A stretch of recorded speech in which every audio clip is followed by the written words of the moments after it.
apie vertimo įrenginį, bet galvojate, kad jo bus sudėtinga naudotis, aš jums parodysiu, kad yra itin paprasta naudotis. Taigi, kad jį pajungt. Ateina tokia datėlė komplekte. Starom dekliuką šitą. Įsidedam SIM kortelę.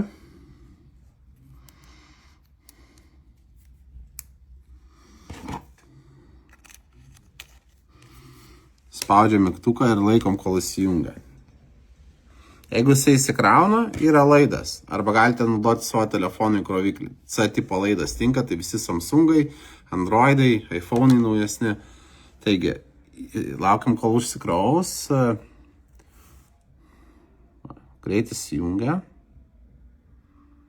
Taip pat baterija laiko apie 7 paras. Taigi, vidutiniškai naudojant išlaikys 7 paras. Viskas. Jisai įsijungia. Viskas, pirma ikonėlė, spaudžiam.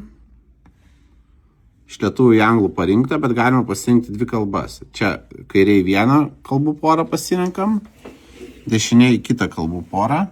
Čia pasirinkta iš lietuvių anglų. Kaip norime kažką pasakyti ir kad išverstų, spaudžiam šitą mygtuką. Jeigu iš lietuvių į anglų spaudžiam šitą mygtuką, laikom ir šnekam. Sveiki, kur man rasti artimiausią degalinę? Hello, where can I find the nearest gas station? Puiku, išvertė labai greitai, taisyklingai. Dabar, jeigu norite, kad pašnekovas atsakytų, spaudžiate jau priešingą mygtuką, jisai kalba, laikot ir kaip jisai jau baigia kalbėti, atleidžiate. The nearest gas station is in the city center. Artimiausia degalinė yra miesto centre. Turime vietoje kelis vienetus. Papildymas atkeliavo truputėlį vėliau, atsiskaityti jūsų patogumų galite ir gavę prekę. Jeigu norite, galime pademonstruoti gyvai. Ačiū už dėmesį.